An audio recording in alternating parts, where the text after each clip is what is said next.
You found the body at 1 p.m? You're sure? Yes, it was 1 p.m. for certain. Frankly, I find that hard to believe. The statement directly contradicts the autopsy report. The autopsy notes the time of death at some time after 4 p.m. There was no body to find at 1 p.m. How do you explain the 3-hour gap? Oh, that. This is trivial. The witness merely forgot the time. After his testimony, I find that hard to believe. Mr. Sherwitt, why are you so certain that you found the body at 1 p.m? Gee, that's a really good question. Great job, Wright. Way to put him on the spot. That's all you have to do, point out contradictions. Lies always begat more lies. See through one and their whole story falls apart. Wait! I remember now. Would you care to give your testimony again? Witness testimony. The time of discovery. You see, when I found the body, I heard the time. There was a voice saying the time. It was probably coming from the television. Oh, but it was 3 hours off, wasn't it? I guess the victim must have been watching a video or a taped program. That's why I thought it was 1 p.m.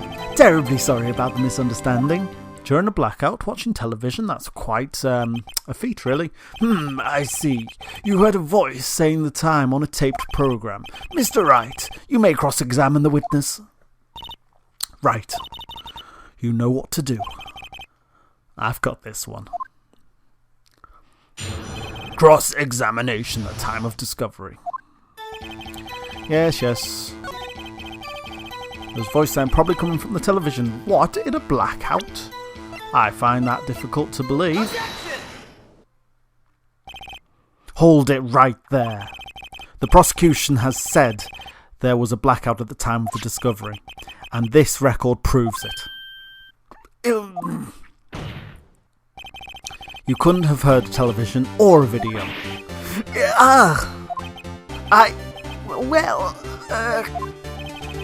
The defence has a point.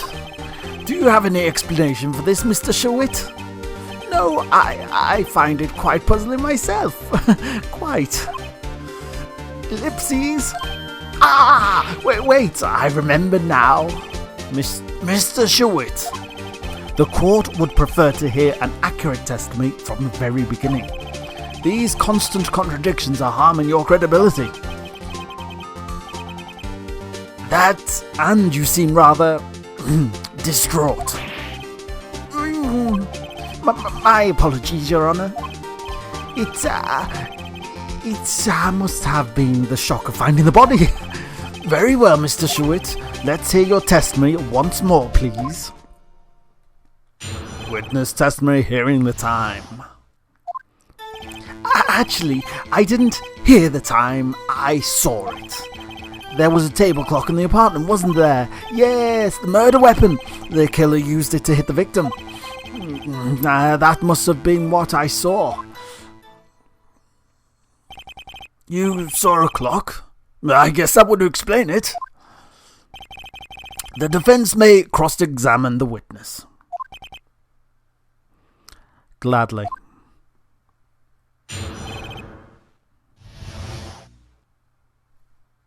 Hearing the time. Actually, you didn't hear the time, we saw it. There was a table clock on the time, wasn't there? Yeah, the murder weapon. The killer used it to hit the victim. Did they? Well, we got told it was this statue. Let's present that. Wait just a moment. The murder weapon wasn't a clock. It was this statue. Now, how is that supposed to be a clock? What? You with your objections and your evidence. Just who do you think you are? Just answer the question, Mr. Sherwitt. Hey, I saw it there, okay? That's a clock. Your Honour, if I may. Yes, Mr. Payne? As the witness stated, this statue is indeed a clock. The neck is a switch. You just tilt it and it says the time out loud.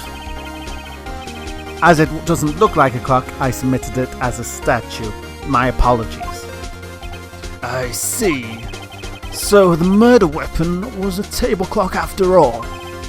Well, Mr. Wright, it appears the witness's testimony was correct. This is a clock. Do you have any problems with his testimony now? I think I do. Your Honour, there is a gaping hole in the witness's testimony. The only way he could have known the weapon was a clock was to hold it in his hand. Yet the witness testified that he never entered the apartment. Clearly a contradiction. Indeed. The witness knew it was a clock because he went into the apartment. You're lying. You were inside the apartment on the day of the murder. Oh yeah? Prove it. Prove I went in there. I'll do better than that. I'll prove you were the one who killed her. You struck her with the clock, and the shock of the blow triggered the clock's voice. That was the sound you heard. Rabble, rabble, rabble, rabble, rabble. Order in the court. Intriguing. Please continue, Mr. Wright. Yes, Your Honour. Mr. Sherwitt, the sound must have left quite an impression on you. Understandable, since the murder weapon spoke just as you hit the victim. That voice burned into your mind. That's why you were so certain about the time.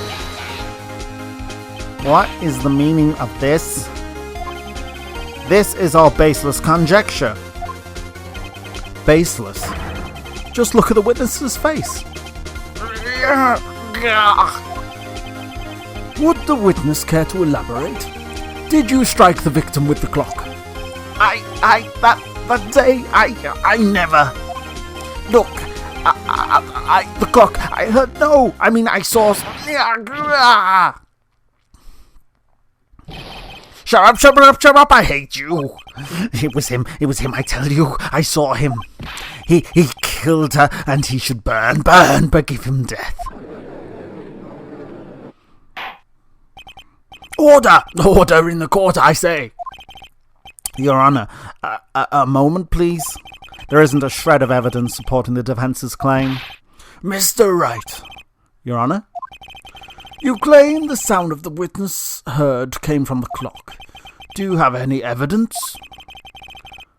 The whole case is riding on this. I'd better think it through carefully. Yes, Your Honour. The sound Mr. Sherwitt heard was definitely the clock. A fact which is clear if you simply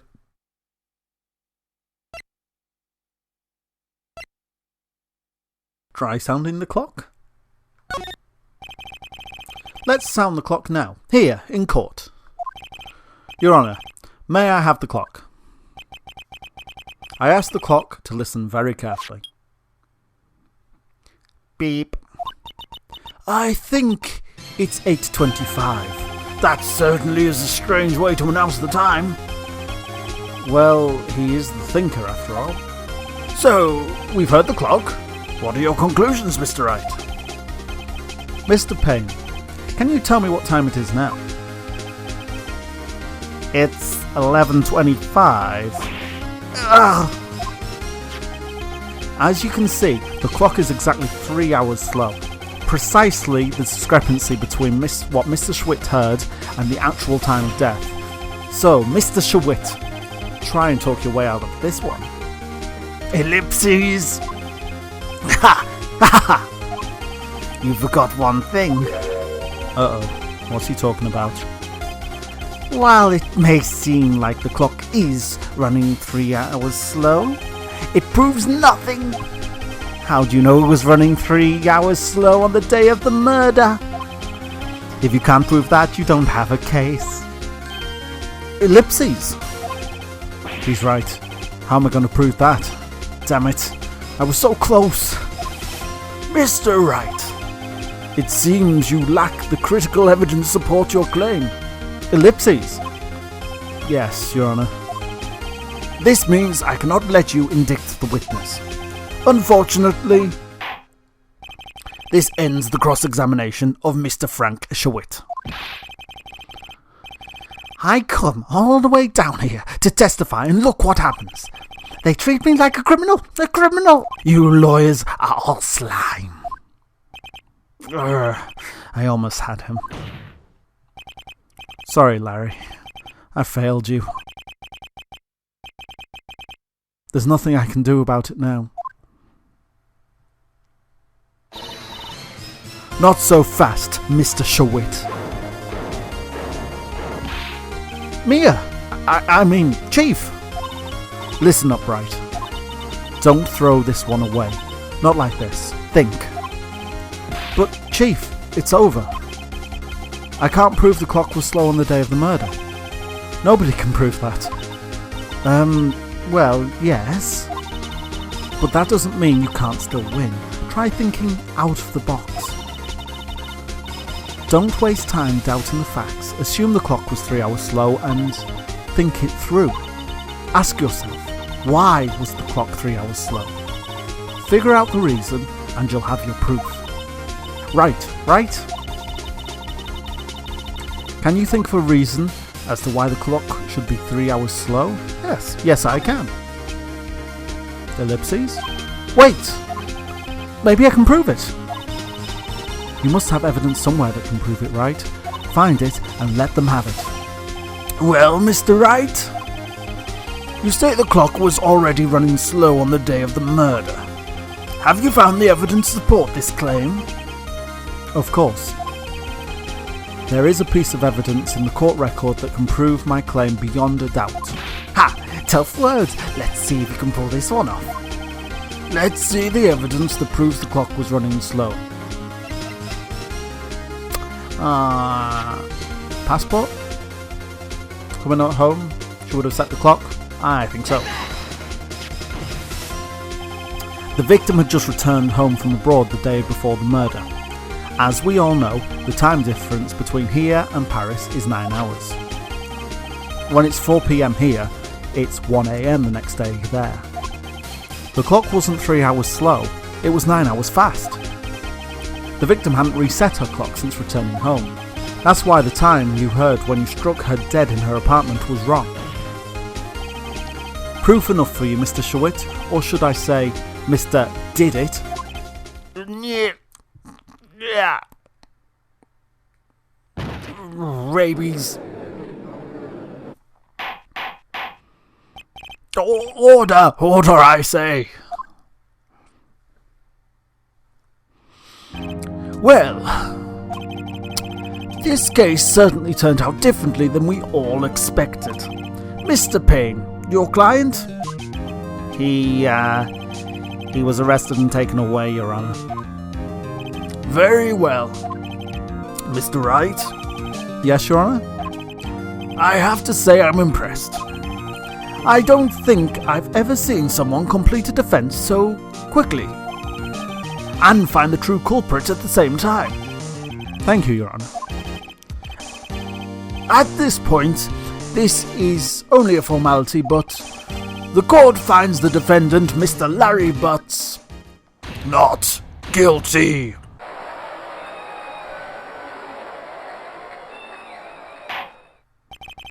And with that, the court is adjourned. It turns out that Frank Sherwitt was a common burglar. He posed as a newspaper salesman to check to see if people were out of the house. That day, when Larry went to her apartment, the victim wasn't home. After he left, Mr. Sherwitt let himself in to do the dirty work. While he was searching her place, the victim returned. Flustered, Mr. Sherwitt grabbed the nearest blunt objects he could find.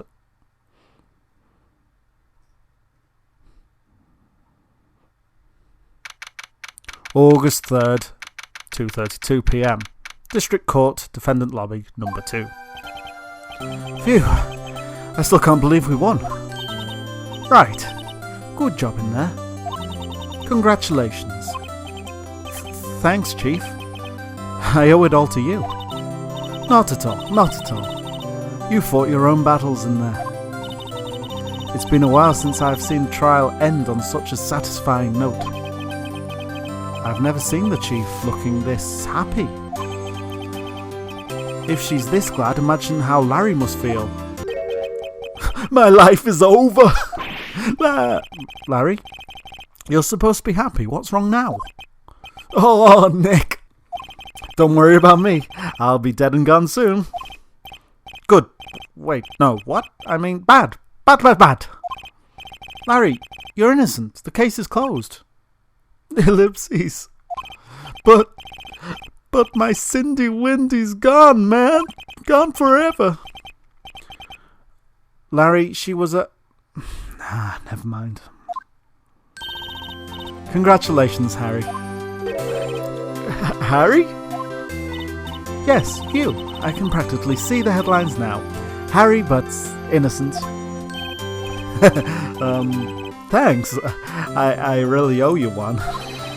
I won't forget this, ever. Let's celebrate. Dinner and movie, my treat. Oh no, I couldn't. Hey, I was the one who got you off the hook. Oh, hey! Here, take this. It's a present. A present? For me? Wait, wasn't this the evidence that... Actually, I made this clock for her. I made one for her and one for me. Really? You? You made this? Ellipses? Well, thank you. I'll keep it as a memento. Yo, Nick. Can you believe it? I was so into that chick. And she was just playing me for a fool. Does that make you want to cry? Larry. Ellipses? Are you so sure? Excuse me? I think she thought quite a lot of you, in her own way. Nah, you don't gotta sympathise with me, it's okay. Oh, I'm not just sympathising, really. Isn't that right, Wright? Don't you have something to show your friend? Something that proves how she felt about him. Uh-huh. Oh, yeah, right. What the heck is she talking about? Could it be the statue? Check this out, Larry. Proof positive you weren't just some chump to her. Huh? Where'd you get that clock? This is the clock you made for her, Larry. She took it with her when she travelled. She probably just needed the clock, that's all. You think so? It's a pretty heavy clock just to take travelling. Ellipses? Well, make of it what you will. Ellipses. Hey, Nick. I'm glad I asked you to be my lawyer. Really, I am. Thanks. I hope that made him feel a little better. Right? I hope you see the importance of evidence now. Also, hopefully you realise things change depending on how you look at them. People too. We never really know if our clients are guilty or innocent. All we can do is believe in them. And in order to believe in them, you have to believe in yourself. Right? Listen, learn, grow strong. Never let go of what you believe in. Never. Well, I think our work is done. Shall we be off? Yeah, I guess so. Say, how about dinner? On me. We'll drink a toast to the innocent buds. Yeah. Oh, speaking of Harry, you were saying part of why you became a lawyer was because of him? Yeah, part at least. You'll have to tell me more about it sometime. Maybe over drinks? And so, my first trial came to a close. Larry slapped me on the back and said, "Gee, Nick, it's good to have friends." But I'm pretty sure he's not going to pay me. Unless you count the clock he gave Mia. Ellipses. I didn't know it then, but that clock was soon going to be the centre of another incident. And my promise to tell the chief about me and Larry would be one promise that I wouldn't be able to keep. The end. With that, guys, that was Phoenix Wright. A brand new episode has been added. Episode 2. And that'll have to wait till next time. This is Phoenix Wright, Ace Attorney. I'm the Digital Demon. First Turnabout, and we're going on to Turnabout Sisters in the next episode. Thank you guys so much for watching. I'll see you guys in the next episode. Catch you later. Bye.